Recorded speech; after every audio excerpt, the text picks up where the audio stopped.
Benedict Arnold, from hero to history's biggest backstabber. It's 1775, and the American War of Independence is in full swing. Among the rebels fighting to break free from British rule was none other than Benedict Arnold, a rising star in the Continental Army. Arnold was a beast on the battlefield, earning glory in key victories like the capture of Fort Ticonderoga.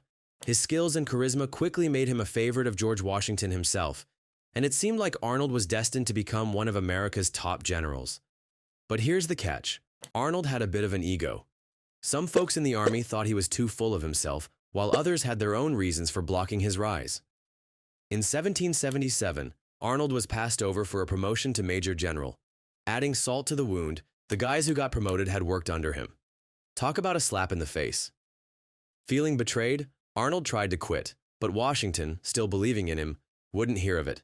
Things took a nosedive from there. Arnold got injured in battle, sidelining him from the action.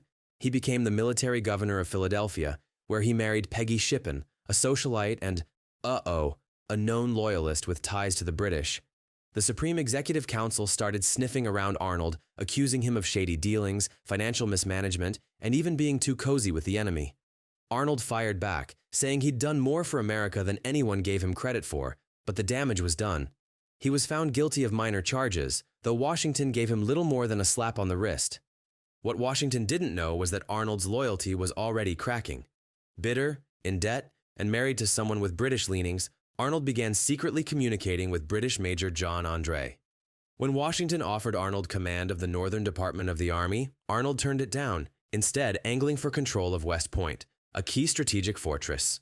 His motives? Let's just say they weren't patriotic. By June 1780, Arnold was funneling American military secrets to the British and sabotaging West Point's defenses to make it an easy target. He even urged the British to hurry up and capture George Washington during a surprise visit to the fort. But Arnold's plans unraveled on September 23, 1780, when John André was caught carrying incriminating documents that spilled the tea on their entire scheme. Washington was heartbroken by Arnold's betrayal. This was his trusted friend. Arnold, however, made a dramatic escape and defected to the British Army. He didn't just join them, he went full villain, leading raids in Virginia, including Washington's home state. From battlefield hero to traitor extraordinaire, Benedict Arnold's name became synonymous with betrayal. And let's be honest, it's not every day you see someone go from BFF of George Washington to one of history's biggest backstabbers. Marzel Kabir, when Allies collided in World War II. Picture this, it's 1940. World War II is raging, and things aren't looking great for the French. After a brutal defeat at Dunkirk, the Germans were closing in on Paris faster than you can say croissant. France was seriously considering surrender. Meanwhile, the British were sweating bullets, not just over France waving the white flag, but over the fate of the massive French Navy. If that fleet ended up in Nazi hands, Britain might as well start knitting swastika flags. So, the British cooked up a plan to deal with the fleet if France dropped out of the war. French Admiral François Darlan tried to ease tensions by promising, "Don't worry, chaps. If it comes to it, I'll scuttle the ships myself." Admirable sentiment, but Britain wasn't buying it. They wanted guarantees. The British War Cabinet suggested that France could sign its armistice with Germany only if the fleet moved to British ports first. That plan hit a wall, though, because French Prime Minister Paul Renault wasn't about to leave French North Africa exposed to Nazi attacks. The back and forth dragged on until Renault resigned in frustration.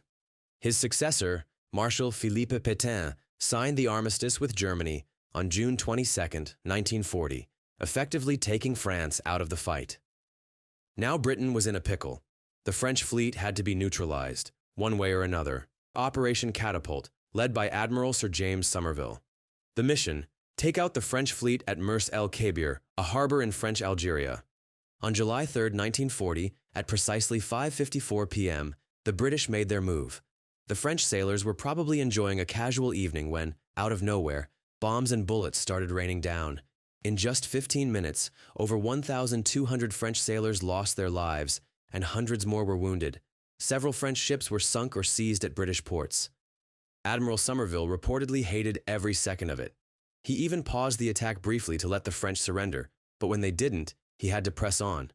The French, understandably furious, cut diplomatic ties with Britain and retaliated by bombing Gibraltar.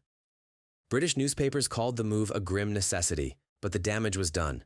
The tragic incident marked the first time Britain and France had fought since Waterloo in 1815, a somber moment in history where allies turned against each other for the sake of survival. A brutal twist of wartime politics, Marzel Kabir remains a reminder that even friends can make enemies of each other in desperate times. Risser Majorian, a bromance turned bloodbath in the fall of Rome. By 450 CE, the Western Roman Empire was teetering on the edge of collapse. Germanic barbarians were attacking left and right, inflation was out of control, and the once mighty empire was a shadow of its former self. Amid this chaos, two rising stars, Risser and Majorian, emerged as military powerhouses. They fought side by side against the barbarians, earning respect and admiration from both the army and the Roman people. Their bond was so strong they were practically brothers. As the public clamored for leadership to restore Rome's glory, Risser and Majorian saw an opportunity. They decided the current emperor, Avitus, was doing a terrible job and needed to go.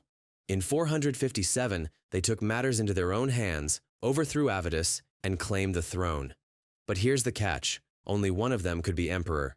Risser, despite being the crowd favorite, had one glaring problem. He wasn't technically Roman. He was a barbarian general, part of a group Rome reluctantly relied on due to its weak army. Roman law still clung to the rule that only true Romans could wear the imperial crown. So, Risser stepped aside and let Majorian take the throne, content to pull the strings from behind the scenes. At first, things were great. Majorian turned out to be a phenomenal emperor. He retook territories in Italy, France, and Spain, improved Roman infrastructure, and gave the people hope for the first time in decades. He was hailed as a hero, while Risser stayed in the shadows, overlooked and underappreciated. As Majorian's popularity soared, Risser's envy began to fester. He felt like he was the real mastermind behind Majorian's success. The breaking point came when Majorian started preparing a massive fleet to reclaim lost African territories, only for the fleet to mysteriously go up in flames. Whispers of Risser's involvement spread like wildfire, though Majorian remained in the dark. Risser wasn't done. He began scheming in the Senate, bribing and persuading senators to turn against Majorian, blaming him for the fleet's destruction. Despite growing suspicions, Majorian sought Risser's advice, unaware of the betrayal brewing. Then came the ultimate backstab.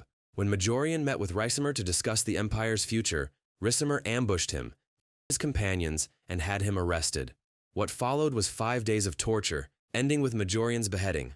With Majorian gone, Risser tried installing puppet emperors, but none could fill the void. The empire's decline accelerated, and in 476, the Western Roman Empire finally fell. What started as a brotherhood forged in battle ended in one of the most infamous betrayals of Roman history. Risser's ambition and envy didn't just destroy a friendship, they helped seal the fate of Rome itself. Vide Quisling, Norway's ultimate backstabber. In 1933, Vide Quisling, a Norwegian politician with a flair for far-right politics, founded the National Samling, a party that was basically Norway's knockoff version of Germany's Nazi Party. Quisling idolized Hitler and his policies, but let's be real, he wasn't exactly a big deal back home. Norwegians weren't buying what he was selling, so much so that he didn't even get an invite to meet his hero until December 1939. Now, Norway had been shouting its neutrality from the rooftops, wanting no part in World War II. But Quisling, he had other plans. In his meeting with Hitler, he pitched his grand dream of uniting the so-called superior Germanic countries and, for good measure, spilled Norway's military secrets. Hitler was all ears, and on April 9, 1940, he launched an invasion of Norway, an inside job, courtesy of Quisling.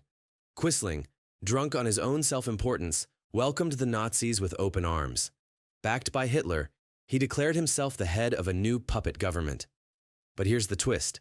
Quisling wasn't as competent as he thought. Hitler's point man in Norway, Kurt Brauer, quickly realized the guy was all talk and no results. Proof? The Norwegian royal family slipped right through their fingers and escaped. Oops.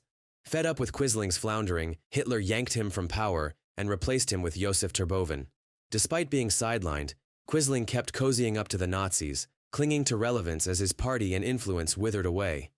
By the end of the war, he was little more than a footnote, remembered only for his betrayal. After Norway's liberation, Quisling faced the music.